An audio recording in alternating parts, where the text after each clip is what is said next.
지난주에 수능 하지 않았습니까? 이번 수능은 어떤 때보다도 마음이 많이 쓰였는데요. 그 이유는 코로나 때문에 그래요. 코로나 때문에 연기되고 또 부모들의 마음이 얼마나 졸였을까, 아이들은 얼마나 힘들었을까, 이제 그러다 고민하다 보니까 수능은 단순히 수능 보는 아이들을 위한 날이 아니라 아이들을 키우는 모든 부모의 날이라는 생각이 들었습니다. 그날 여기 영상처럼 인생에 3번, 4번 수능 치르잖아요. 그렇죠? 내 수능보다 더 간절하게 이 수능이 상징하는 아이들의 인생, 또 아이들의 삶을 향한 우리 부모들의 간절함들 격려하고 위로하고 싶어 영상 같이 나누었고요. 여러분 안에 어쨌든 우리 아이들뿐만이 아니라 우리 주변에 있는 아이들이 참된 인생의 행복을, 수능은 과정일 뿐이고요, 그 인생의 행복을 예수님의 순환을 통해 맛보는 일들이 있도록 기도해 주시길 바랍니다. 예수님의 고난이 그들을 자유케 하고 예수님의 부활이 그들을 영광스럽게 할 것입니다. 수능은 단지 과정일 뿐입니다. 그래서 기도 부탁드리고 싶은 건, 이번에 시험 끝난 아이들이 있어요. 이 아이들 청년부에 빨리 이렇게 조인이 돼서 한 명도 영혼을 잃어버리지 않고, 저희가 이렇게 통계 내보면 고3에서 졸업하는 아이들 대부분 청년부에서 잃어버리거든요. 10%도 저희가 이제 그 공동체로 못 데리고 오는데 90% 이상, 원하기는 12명, 14명 다 청년부에서 품을 수 있도록 여러분 기도해 주시고, 우리 또 신재성 목사님이랑도 지난주에 그 얘기 했어요. 그냥 무턱대고 전화하고 기도하자. 좀 친해지고 아이들에게 정말 복음을 잘 전할 수 있도록 수단과 방법을 동원해서 최선을 다해보자, 이렇게 얘기를 했습니다. 여러분, 이 얘기 좀 하고 격려하고 싶어 영상을 보여드렸습니다. 이제 오늘은 요한복음 4장 지난주에 이어지는 말씀입니다. 지난주에 무슨 얘기했는지 기억하시죠? 네 남편을 불러오라. 아무한테도 얘기하고 싶지 않았던, 아무한테도 들키고 싶지 않았던 이 여인의 이 부분을 들키고 있어요. 그런데 이 이야기를 굳이 여기에다 요한복음에 써놓은 요한의 의도가 뭘까라는 생각을 한번 하게 됩니다. 보세요. 예수님이 찾아오셨는데 이게 물 흐르듯이 자연스럽지 않아요. 이렇게 계속 이렇게 부침이 있습니다. 예수님이 다가가셨는데 여인이 이해 못하고, 또 예수님 말씀하시는데 여인이 엉뚱한 얘기하고, 예수님이 그래서 이제 그 얘기, 이제 예수님은 자꾸 이걸 이렇게 간 거를 데리고 오고 간 거를 데리고 와서 자꾸 이렇게 설득을 하려는 모습을 보여주고 있어요. 이제 그러다가 최정점이, 네 남편 얘기하니까 이 여인이 19절 20절에 어떻게 하죠? 여자가 이르되 주여 내가 보니 선지자로서로이다. 이 얘기가 좋은 게 아니에요. 선지자로서로이다, 이 얘기는 뭐냐면 회피하려고 지금 이 얘기를 던지는 거예요. 뭐라고요? 20절. 우리 조상들은 이 산에서 예배하였는데 당신의 말들은 예배할 곳이 예루살렘에 있다 하더라. 이건 무슨 얘기냐면, 네 남편이 없지, 나는 네 남편이 없는 공허한 삶을 도와주려고 왔어. 근데 이 여인은 뭐예요? 당신 대단하네요. 그럼 독도는 누구 땅이에요? 이렇게 얘기하고 있는 거예요. 굉장히 지금 이 여인과 예수님의 숨바꼭질. 근데 이 컨셉이 왜 요한에 의해서 이렇게 자세하게 쓰여졌을까요? 그럼 바로 요한복음 1장으로 한번 보시면, 1장으로 한번 가세요. 1장 5절을 한번 보세요. 1장 5절.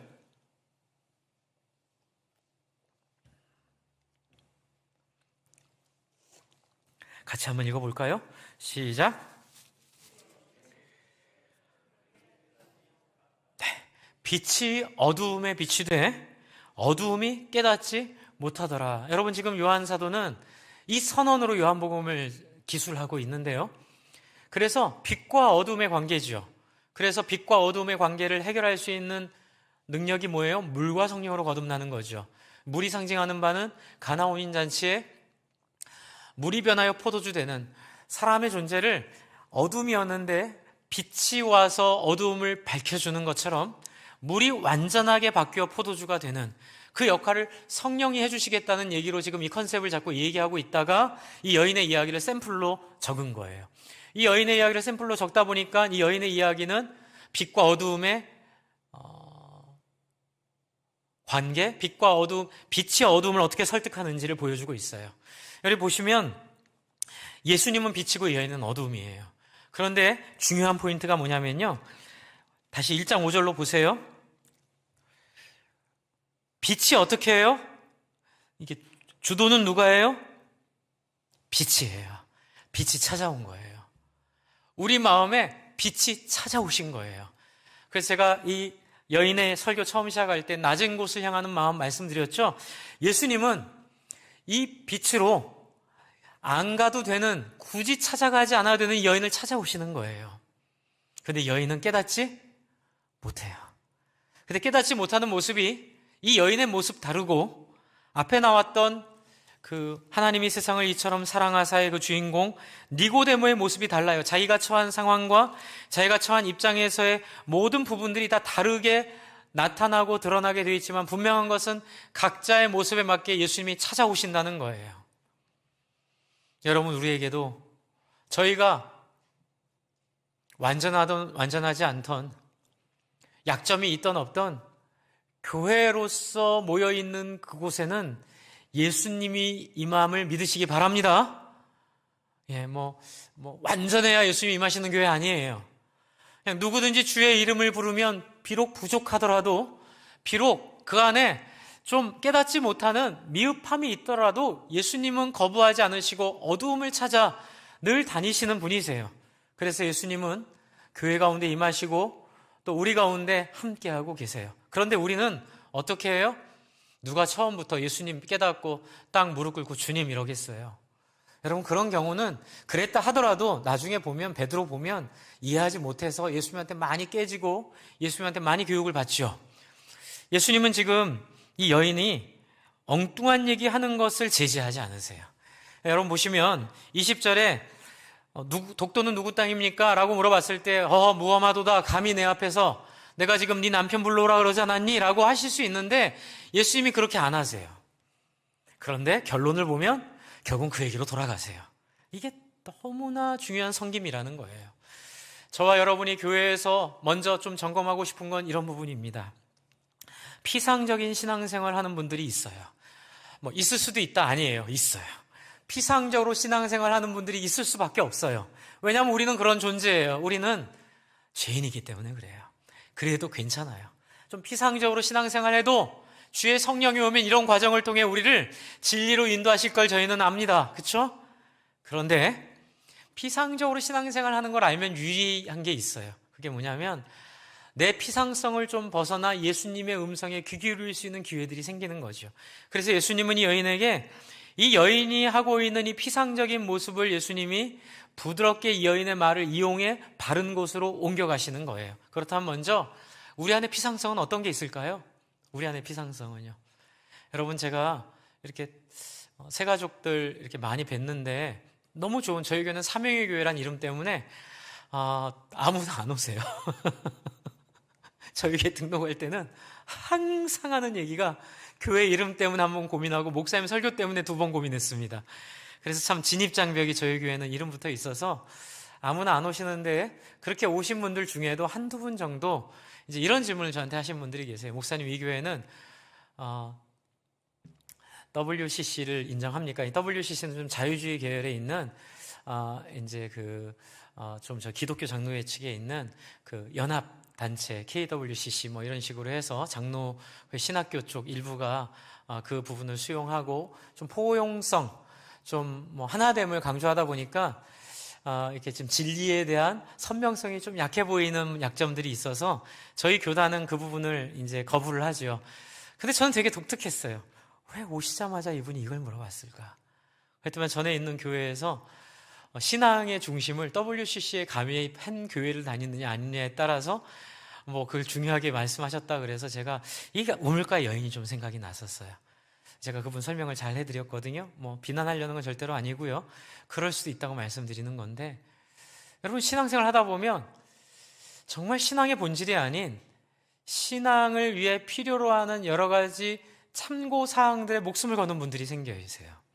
그래서 봉사를 하다가 의견이 부딪히다 보면 거기서 갈등을 갖게 되고, 저는 목사님들한테 많이 듣는 얘기예요. 주방에서 고춧가루를 얼마나 넣느냐에 따라 편이 나뉘고, 그리고 다시다를 쓰느냐 안 쓰느냐에 따라 그룹이 나뉜다.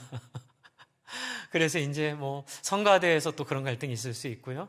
또 예전에 제가 우리 재미있는 목사님 모임 가서 들은 얘기인데, 1970년대에 교회 건축을 근사하게 했대요. 그런데 강대상 위에 피아노를 올리느냐 마느냐, 이제 그건 단순히 피아노가 올라가느냐 마느냐 문제가 아니라 강대상을 왜 그때는 왜 우리가 초기 이제 문화에서는 약간 유교적 또 이제 율법적 전통이 있어서 성전의 감히 뭐 이런 거 있었잖아요. 강대상의 감히 신발을 신고 올라가느냐 마느냐. 그래서 어렸을 때 강대상에 못 모르고 신발 신고 올라갔다가 관리 집사님의 뜨거운 불꽃 스매싱을 등에 맞은 기억도 있는데 그때는 그랬어요. 이제 그런 것과 또 이게 뭐 복음이 우리를 해방했기 때문에 뭐 이거는 단순히 강대상이지 이게 무슨 하나님의 성물을 놓는 뭐 그런 성전 때는 아니지 않느냐 말한 생각이 막 부딪히던 시기여서 한 그룹은 피아노를 올려놓자 넓으니까 한 그룹은 아니다. 그래도 어떻게 감히 내려놓자 하다가 갈등이 생겨가지고요. 교회가 나뉘었어요. 교회가 70년대 그래서 나뉘었대요. 그런데 또 감사하게 나뉘어서 또 부흥을 하셔서 두 교회가 또 그 교단의 주축적인 교회가 됐나 봐요. 그래서 한 30년 뒤에 이제 교단 총회에서 그때 난임을 주도하셨던 장로님 두 분이 만나셨대요. 그래서 목사님들이랑 그 양쪽 교회 목사님이랑 그 목사님도 후임들이니까 기억도 없죠. 아침 만나 밥을 먹는데 이제 한참 먹다가 장로님 그러셨대요. 근데 장로님, 누가 피아노를 위에 올려놓자 했죠? 무슨 얘기인지 아세요? 자기들도 기억이 안 나는 거예요. 싸운 기억은 나는데 누가 피아노를 위에 올려놓자고 한 기억이 안 나는 거예요. 이제 그만큼 참 우리의 다툼과 우리의 갈등은 어이없고 참 중요하지 않은 문제로 생길 수 있다라는 거를 좀 들었는데요. 여러분이 여인이 지금 그 문제 갖고 나와요. 피아노를 강대상에 올려놔야 되나요? 밑에 내려놔야 되나요? 강대상에 신발을 신고 가나요? 말아야 되나요? 뭐 이런 여러 가지 많은 거 있잖아요. 뭐 또 교단마다 세례를 줘야 되나요? 침례가 맞나요? 뭐 칼빈이 맞나요? 웨슬레가 맞나요? 물론 중요한 문제예요. 그런데 그게 핵심은 아니라는 걸 예수님이 얘기해 주세요. 예수님께서 지금 그 얘기를 들으시고 21절 뭐라고 하시죠? 예수께서 이르시되 여자여 내 말을 믿으라. 여러분 이거 굉장히 중요합니다. 여자여 내 말을 믿으라. 이 얘기는 뭐냐면 이 여인이 하는 말에 대해서 예수님께서 충분히 감안해서 설명을 해줄 테니 내 말 좀 잘 들어보라는 얘기예요. 여러분 우리는 또 반대가 있잖아요. 교회에서 중요하지 않은 문제 가지고 막 얘기하면 막 무시할 때가 있어요. 아유 그건 중요하지 않은데 집어넣어. 그거는 중요하지 않은 문제야. 그러면 어떻게 돼요? 부끄러워지죠. 그러면 복음이 닫히거든요. 그러니까 저는 이 양쪽의 문제를 항상 보게 돼요.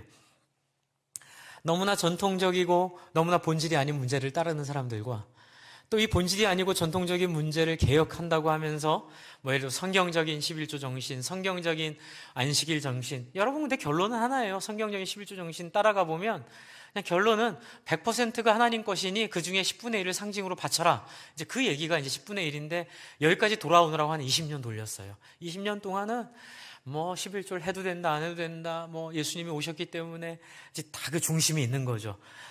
돈이 아까운 사람은 11조를 안 해도 된다 쪽으로 막 가요. 그리고 좀 나누고 싶은 사람들은 11조를 해야 된다고 막 가요. 핵심은 본질이에요. 본질. 그러니까 예수님은 지금 뭐냐면 내가 네 마음 아니 내 말을 좀 들어봐라. 주 안에 사랑하는 성도 여러분, 혹시 여러분 그렇게 신앙생활 하시지 않았나요? 정말 중요한 본질이 뭔지를 놓치고 주변 이야기를 가지고 부속품을 가지고 마치 엔진인 것처럼, 왜 자동차 사면 옵션이 중요하긴 한데 엔진이 멈춘 옵션은 아무 의미 없잖아요. 그렇죠? 그러니까 옵션은 옵션일 뿐이에요. 그런데 옵션을 엔진의 자리에 갖다 놓고 옵션을 가지고 막 이렇게 얘기하다 보면 결국은 중심을 잃어버리게 된다는 거죠. 이 여인이 회피하는 방법으로 지금 그 도구를 쓰고 있어요. 주 안에 사는 성도 여러분, 교회에서 목장 모임할 때 또 교회에서 사역하고 교회에서 일할 때 제일 중요한 게 뭘까요? 그게 뭐냐면요, 마음의 이야기를 나누는 거예요. 일은 아니에요. 일은 다음이에요. 트리가 좀 높아도 되고 낮아도 되고 장식이 있어도 되고 없어도 되고 트리가 좀 늦게 설치해도 되고 그건 그렇게 큰 문제가 아니에요. 근데 중요한 건 뭐예요? 트리를 설치하면서 서로의 이야기를 나누는 거예요. 마음이 열리는 거예요. 서로에게 진심으로 다가갈 수 있는 매개가 교회 봉사인 거예요. 믿으십니까? 그러니까 교회 봉사는 우리가 부정적으로 경험했던 그 많은 경험이 다 아닌 거예요. 그래서 이 여인은 이렇게 예수님한테 나가는 거죠. 아이고 일이나 잘하셔요. 뭐 제 삶을 물어보세요. 방울이나 제대로 다루세요. 라고 하면서 하는 건데 예수님은 아니야.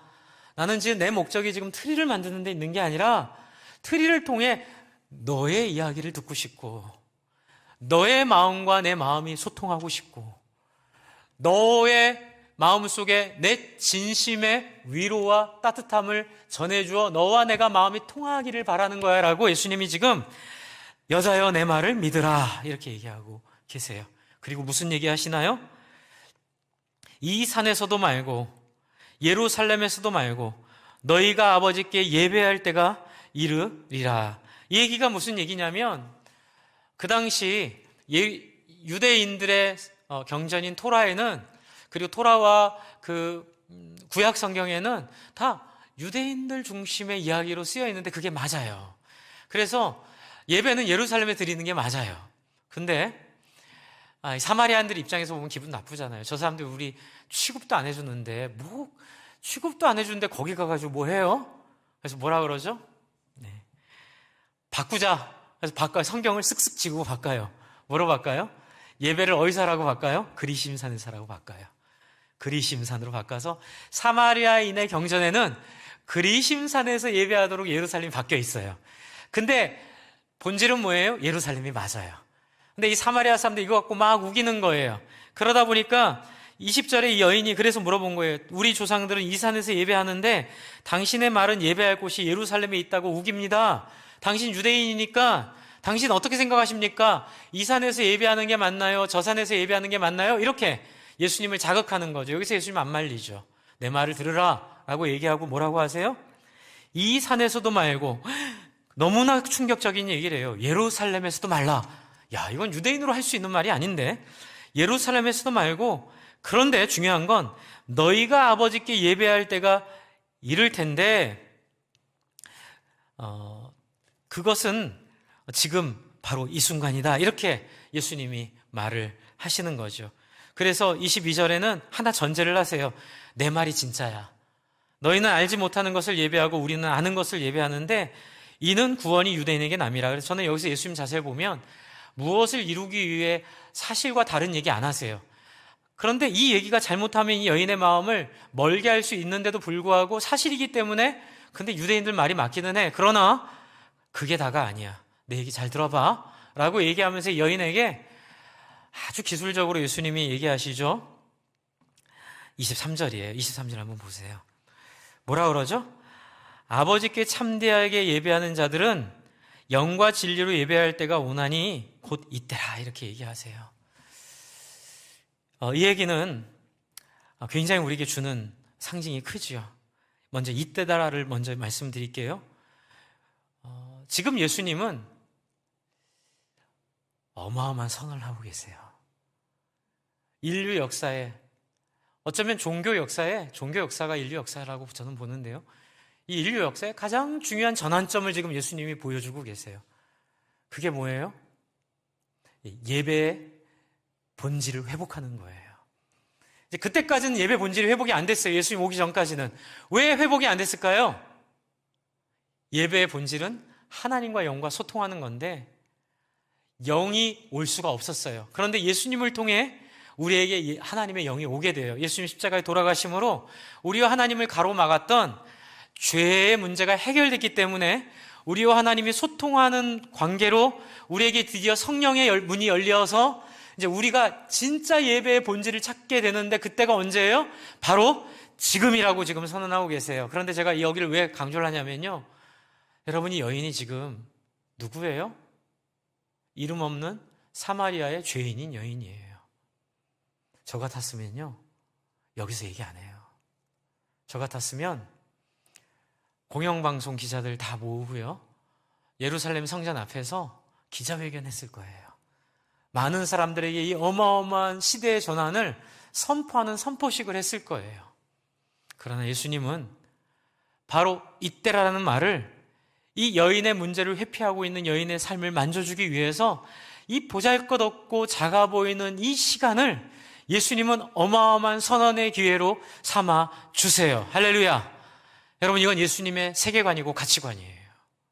제가 지난주에 우리 수능 기도회 열심히 준비하다가 제가 수능날 아침에 제가 너무 좋아하는 산울교회 이승환 목사님 이란 분이 글을 올리셨는데 거기에 제가 확 꽂혔어요. 그게 어떤 글이냐면, 얘들아, 너희의 인생은 수능이 좌우하는 게 아니라 너희의 인생은 십자가에 못 박히신 예수 그리스도의 순환이 좌우한다.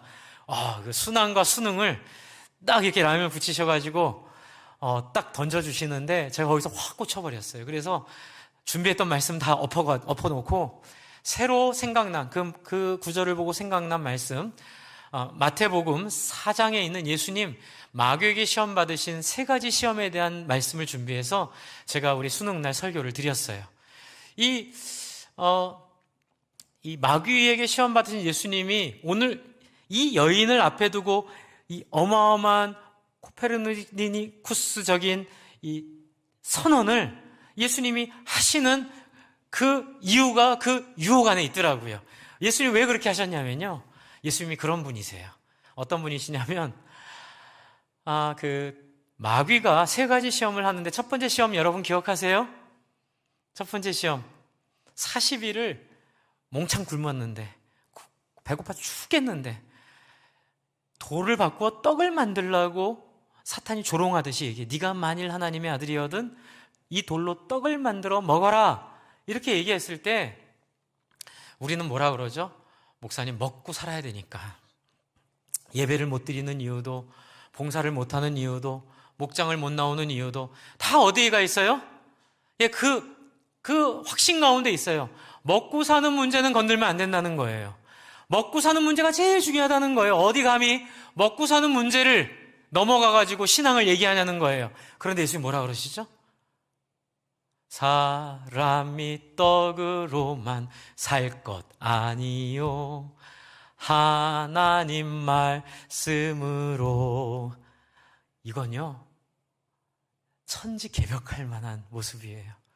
다 먹고 사는 문제를 넘어서지 못했고, 다 먹고 사는 문제 그 턱에 걸려서 인간의 한계를 넘어서지 못했는데, 예수님은 굶어 죽더라도 하나님의 뜻을 바라보라, 이렇게 선언하신 거예요. 하나님이 굶어 죽게 하세요? 안 하세요? 안 하시는 걸 믿으라는 거예요. 믿고 하나님 하라는 대로 한번 해보라는 거예요. 아담과 하와가, 특히 하와가 창세기 3장 6절에 뱀에게 유혹을 받으면서 뭐라고 얘기하냐면, 먹음직하고 보암직하고 지혜롭게 할 만큼 탐스럽기 때문에 그 과일을 먹었는데, 한 맺힌 역사, 먹는 거 앞에서는 하나님도 배신할 수 있고, 유명해진다면 하나님도 넘어설 수 있고, 저 푸른 초원 위에 빌딩과 저 땅들을 내 거로 소유할 수만 있다면 신앙도 버릴 수 있는 그 유혹. 두 번째 유혹이 뭐예요? 성전 위에서 뛰어내리라. 보암직한 뛰어내리라. 이게 뭐예요? 성전에서 뛰어내리면 손흥민 돼요. 성전에서 뛰어내렸는데 하나도 안 다치는 거예요. 마라도나 되는 거예요. 호나우두 되는 거예요. 연하 되는 거예요. 물론 그 사람들이 나쁘다는 얘기는 아니에요. 한데 여러분, 그런 사람들은 1000만 명, 1억 명 중에 1명, 2명이에요. 근데 우리 아이들에게 그런 1000만 명 중에 1억 명 중에 1명, 2명 되는 꿈을 주고 그렇게 살라고 얘기하는 그것 자체가 얼마나 마귀적이고 사탄적인 것인지. 수능이 상징하는 그 의미, 수능이 너희를 구원하리라. 수능이 너희를 영광스럽게 하리라. 수능이 너희 인생을 책임지리라. 보암직한, 지혜롭게 할 만큼 탐스러운 건 뭐예요? 마귀가 마지막으로 예수님에게, 참 저는 거기서 무서웠어요. 마귀가 천하만국의 영광을 예수님한테 보여줘요. 꼬시는 거예요. 뭐예요? 신기루예요. 빌딩 몇 개 가지고 있으면서 돈 많이 이렇게 벌어가지고 퍼스트 클래스 타고 전 세계에 돈에 구애받지 말고 자유롭게 다니면서 전화 한 통이면 내 마음대로 일들이 진행되는 그런 재벌 같은 삶, 귀족 같은 삶을 보여주는 거예요. 예수, 너 나한테 절하면 내가 저거 너 줄게. 제가 여쭤볼게요. 마귀가 줄 수 있어요? 없는데 줄 수 있다 거짓말하는 거예요. 그건 신기루예요. 거기에는 영광이 있지 않아요. 그런데 세상은 우리한테 그렇게 얘기해요. 수능 잘 봐, 좋은 대학 가서 의사 되고 판사 되고 검사 되면 이 세상을 순하게 주어느리라. 재벌 되고 뭐 돈 많이 벌면 네 마음대로 할 수 있는 대로 하게 될 거야. 그러니 예배는 좀 접어둬. 교회는 좀 접어둬. 나중에 네가 원할 때 천천히 교회 가. 여러분, 그게 여러분 부모님들이 마귀의 도구 되고 있는 모습이에요. 여러분, 저는 이 예수님의 모습을 보면서 이 수가성 여인에게 이 어마어마한 하나님 나라의 대전환을 선언하는 예수님의 답다, 예수님 답다, 이 생각을 했어요. 그래서 저도 이 말씀 준비하면서 사실 우리 크리스마스 이렇게 박스하면서 국민일보 기자가 연락이 왔는데 제 설교를 좀 국민일보에 실겠다고 설교문을 달라 하더라고요. 그래서 제가 고민 많이 했어요. 왜 고민했는 줄 아세요? 사람들한테 잘 보일 수 있는 문제 없는 설교문을 보내고 싶었어요. 그런데 제가 결심했죠. 그냥 지난주 수요일날, 목요일에 했던 수능. 근데 저도 알아요. 그 설교가 얼마나 사람들한테 이렇게 어려움을 줄 수 있는지. 제가 이제 그런 얘기했어요. 세상에 성공하는 게 꿈이 아니라, 그렇죠? 그리고 세상에서 예수도 믿고 세상에서 또 잘 벌어서 하나님께 영광 돌리는 건 그건 마귀의 이야기일 뿐이에요. 그냥 우리에게 주신 하나님의 말씀은, 여러분 무슨 대배우들이 유명인들이 나가서 시상식에서 하나님께 영광을 돌려요, 그 일을 위해서 열심히 살으라고. 하나님 모욕하는 거 아세요? 여러분, 그거 하나님 모욕하는 거예요.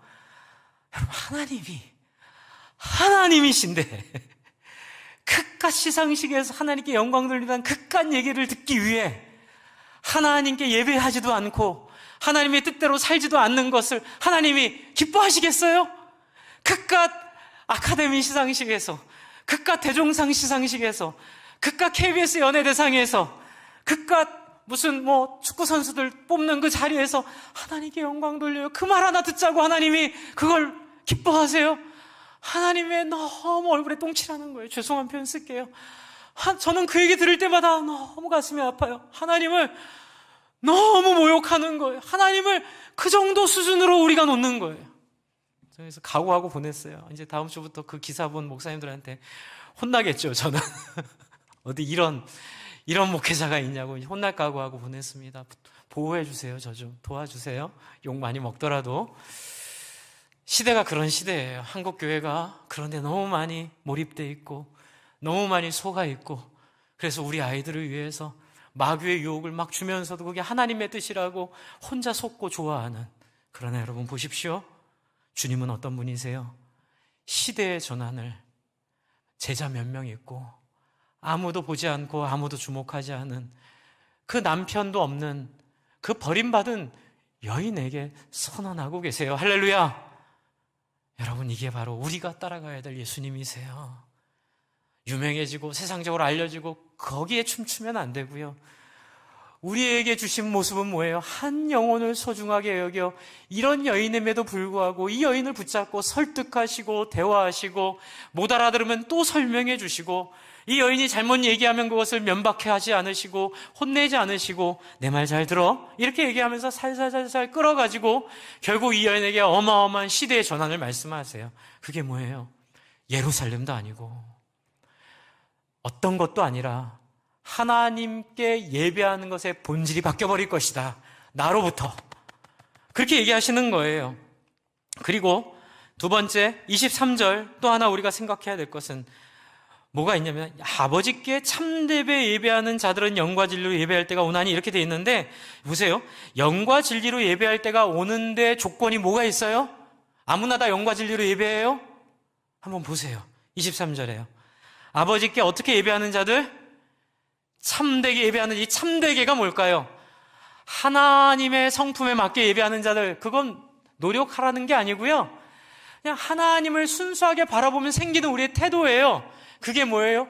예수님처럼 허위의식 없는, 예수님처럼 그 마귀의 유혹을 넘어서는, 그래서 빛으로 오신 예수 앞에 자기를 자연스럽게 드러내고 하나님을 간절히 찾는 사람으로 준비된 사람들. 저는 이걸 뭐라고 표현하냐면 마중물이라고 이야기해요. 마중물 아시죠? 이렇게 물을 끌어올 때 그 물을 끌어오기 위해서 같이 물을 끌어다가 그 물을 끌어오기 위해 필요한 물들이 마중물이에요. 여러분, 하나님의 나라는 하나님 혼자 절대 일하지 않으세요. 여러분, 이 부분은 목사님 신학적으로 그런 얘기하는 사람들은 없기를 바랍니다. 그 신학이 이런 거 하려고 있지, 이런 거 막으려고 신학이 있나요? 여러분, 하나님은 완전하시고 거룩하시고 진실하시고 정의로우시지만 홀로 모든 일을 다 하실 수 있지만 자기의 기쁘신 뜻 안에서 우리에게 당신의 자리를 조금씩 내어주세요. 믿으십니까? 우리를 안 쓰셔도 되는데 굳이 우리의 손길을 필요로 하세요. 그건 당신 능력이 없어서가 아니라 우리를 사랑하셔서 그래요. 여러분, 하나님은 이게 꼭 있습니다. 원하지 않는 사람에게 은혜를 안 주세요. 마음을 열지 않는 사람에게 하나님 안 부어주세요. 억지로 그런 인격이 하나님이 아니세요. 하나님은 여러분을 너무 존중하셔서 여러분이 기도 안 하시고 여러분이 하나님을 향한 마음을 안 열고 계시면 울면서 지나가세요. 그리고 누구한테 가세요? 기도하는 사람들. 여러분, 여기서 얘기하는 참되게 예배하는 자들이 이 놀랍고 영광스러운 영과 진리로 예배하는 시대의 마중물이 되어 하나님과 딱 시기가 맞아서 역사의 주인공이 되어버리는 거예요. 여러분, 교회 안에서 제가 간절히 기도하는 바예요. 저는 교회 안에서 곳곳에서 기도의 마음들이 열리기를 바랍니다. 모여서 목사님들이 항상 목회에 대해 기도할 때 하는 얘기가 뭐냐면, 교회에서 모여서 다른 사람 얘기하는 그룹들이 변화되어 다른 사람을 위하여 기도하는 그룹들이 되는 것이 교회 부흥의 결정적이다 얘기를 하세요. 그래서 우리 박지용 목사님도 얘기하셨죠. 아무리 생각해도 자기의 능력이 없는 것 같은데, 제가 봤을 때 있는 것 같은데 본인은 없는 것 같은데, 자기가 그렇게 은혜를 하나님 주신 이유는 그 백조 모임이 있었다 하잖아요. 2-3명씩 백수기 때문에 기도에 전념할 수 있었던 그 누나들이 그 청년들을 위하여 3년 동안 늘 교회에 모여서 기도하다 보니까 기도하고 싶은 사람들은 거기에 모이게 되고, 그 모인 사람들을 중심으로 어떤 일이 벌어져요? 참되게 예배하는 자들은 영과 진리로 예배할 때가 오게 되나니, 그렇죠, 성령의 부으심을 경험하게 되는 거예요. 주 안에 사랑하는 성도 여러분, 부탁드립니다. 교회 안에서 하는 모든 봉사, 교회 안에서 하는 모든 조직, 교회 안에서 하는 모든 신학, 교회 안에서 얘기하는 그 모든 것들은 무엇을 위해 필요한 걸까요? 마음을 열고 하나님 앞에 진실하게 빛 가운데 어둠이 나와 자기의 감출 것 없이 자기를 다 드러내는 그런 모습으로, 그럼 여인에게 주는 메시지가 이 안에 있어요. 뭐예요? 너 지금 네 남편 이야기 숨기는데 숨기지 말고 나한테 얘기해. 숨기지 않아도 돼. 왜? 하나님은 참된 사람들을 찾으시는 분이야. 네가 참된 사람이 되어서 하나님을, 네가 나한테 물어봤잖아. 어디서 예배하는 게 중요하냐고 물어봤으니 넌 정말 예배에 관심이 많구나. 그래, 내가 알려줄게. 예배는 네 남편 없는 부끄러움을 하나님 앞에 참되게 내어놓고 기도할 때에 어디에 있든지 네 자리가 예루살렘이 되고 그리심산이 되는 거야. 할렐루야. 여러분, 이 놀라운 전환을 예수님이 우리에게 알려주신 거예요. 여러분, 어디서 예배하나 다 하나님 받으신다. 반은 맞고 반은 틀린 말이에요. 어디서나 참된 마음으로 예배할 때 하나님 받으세요. 교회 오기 싫어가지고 집에서 아이고 잘됐다 그런 분 안 계시겠지만, 아이고 잘됐다 그냥 교회 안 가고 이제 온라인 예배 편하네 그러면서 파자마 바람에 머리도 이렇게 엉성하게 세워놓고 이렇게 누워가지고 예배 영상 보면서 예배 드렸네 이러면 여러분 아이들이 봐요. 여러분 아이들의 인생을 망치는 거예요. 아이들에게 저주를 퍼붓는 거예요. 아빠 보고 엄마 보고 나도 저렇게 때우면 되겠구나 이렇게 생각하고 그 아이들은 클 거예요. 그러면서 계속 하나님 나라의 가치는 모르고 하나님 나라의 영광은 잃어버린 채 계속 마귀가 주는 유혹 속에 빠져가지고 허우적거리다가 그 신기루 속에 죽을 수밖에 없게 된다고요. 주 안에 사랑하는 성도 여러분, 자녀들 위해 기도해드리죠. 왜 안 해드리겠어요? 여러분 위해 기도하죠. 왜 안 하겠어요? 그런데 왜 안 될까요? 여러분, 거기에 걸지 않으셔서 그래요. 참됨을 걸지 않으셔서 그래요. 잘 되면 좋고 안 되면 할 수 없고 이렇게 생각하시니까 그래요. 정말 이 신앙에 내 인생이 걸려있고 이 가치관에, 이 철학에 내 아이들의 인생이 걸려있다 정말 믿으시면, 여러분, 죄송한 표현이지만 저희가 기도하기 이전에 이미 주의 영이 여러분의 자녀 위에 임하게 될 줄로 믿으시기 바랍니다. 하나님은 틀림없는 분이세요. 하나님은 진실하게 자기를 찾는 자들을 찾고 계세요. 23절 뒤에 보시면 이렇게 돼 있잖아요. 아버지께 참되게 예배하는 자들은 영과 진리로 예배할 때가 오나니 곧 이때라. 아버지께서 어떻게 해요? 같이 한번 읽어볼까요? 아버지께서부터 시작. 아버지께서는 자기에게 어떻게 해요? 이렇게 예배하는 자들을 찾으시느니라.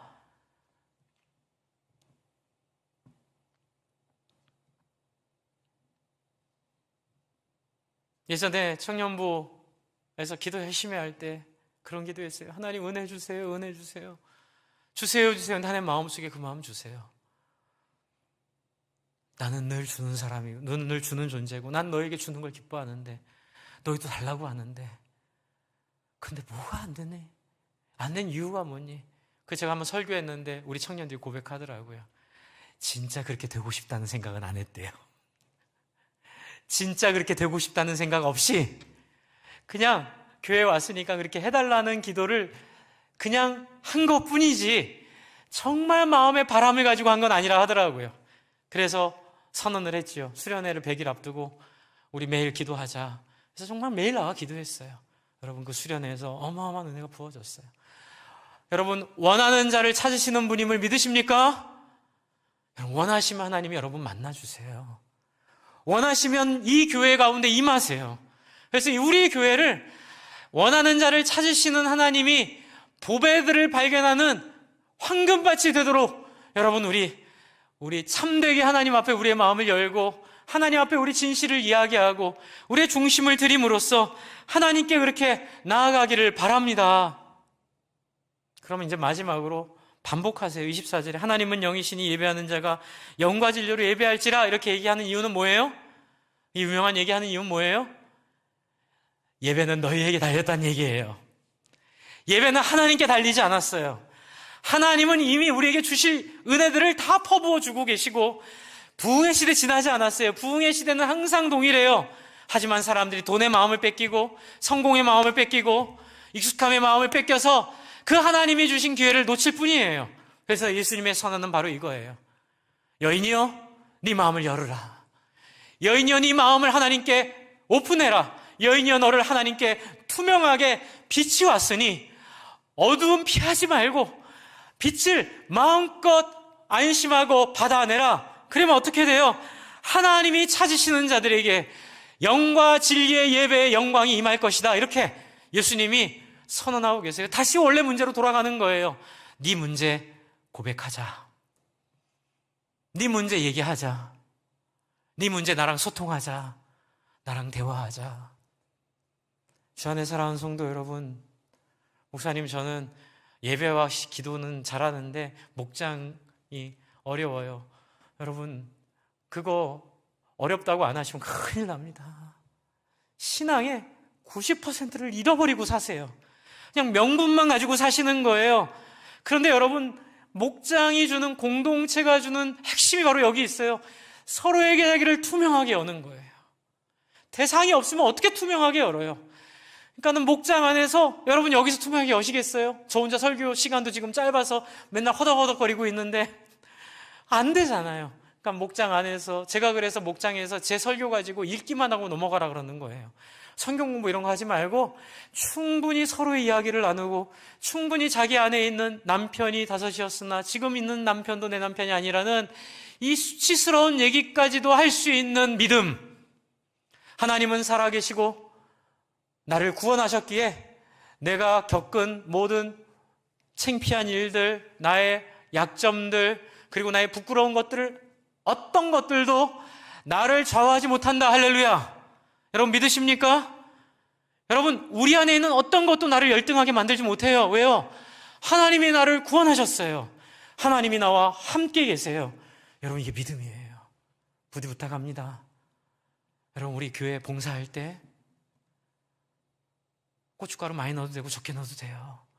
맛없어도 어때요? 맛없으면 일주일에 한 번이잖아요. 그냥 맛있게 드시고 가세요. 집에서 맛있게 드시고 교회에서 최선을 다하여 하신 분들을 격려하세요. 저는 그래서 항상 이게 교회 밥이 맛있긴 한데 성가대도 항상 훌륭하긴 하고 모든 분들의 수고가 감사한데 더욱더 저는 더욱더 칭찬하고 기뻐하고 더욱더 격려하고 싱거우면 제가 그날은 싱거운 걸 좋아하는 사람이 되고요. 짜면 그날은 제가 짜는 거 좋아하는 사람이 되고, 중요한 건 뭐예요? 이 여인에게 다가오신 예수님의 마음으로 서로 마음이 열리고, 그 마음이 하나님께 열리고, 그 마음이 서로에게 열려서 영과 진리로 예비하는 자로 준비되기만 하면, 그 수만 톤 물을 가둬놓은 댐문이 열릴 때 그 파워풀한 폭포수 물처럼 쏟아져 나오는 물의 은혜처럼 여러분 주의 성령이 여러분 안에 임할 줄로 믿으시기 바랍니다. 여러분 시간 우리 같이 기도할 때에 하나님, 제 안에 아무에게도 얘기하지 못했던 나만의 비밀이 있는데, 여러분 혹시 교회 안에서 얘기했다 상처받았을 수도 있어요. 그런데 여러분 상처받았다고 지금 새로 만나는 사람들에게 얘기 안 하시면 여러분 정말 피해자가 되시는 거예요. 상처받았던 말던 상관하지 말고 무수의 뿔처럼 여러분 만나는 사람들에게 마음을 열고 또 대화하고, 또 영과 진리의 마음으로 빛 가운데 나아가는 마음으로 훈련하는 그 모습들. 그래서 예수님에게 여러분, 이 여인 부족하지만 유명하진 않지만 예수님은 우리가 만났던 그런 지도자들과 다르잖아요. 예수님은 사람에게 관심이 있으시고 사람에게 찾아가시고 사람을 품어주시는 분이신데, 여러분 이 예수님 앞에 우리를 좀 드리고 우리 고백하고 진실하게 나아가도록 우리 하나님 앞에 이 시간 우리를 의탁하도록 하겠습니다. 같이 한번 기도하겠습니다.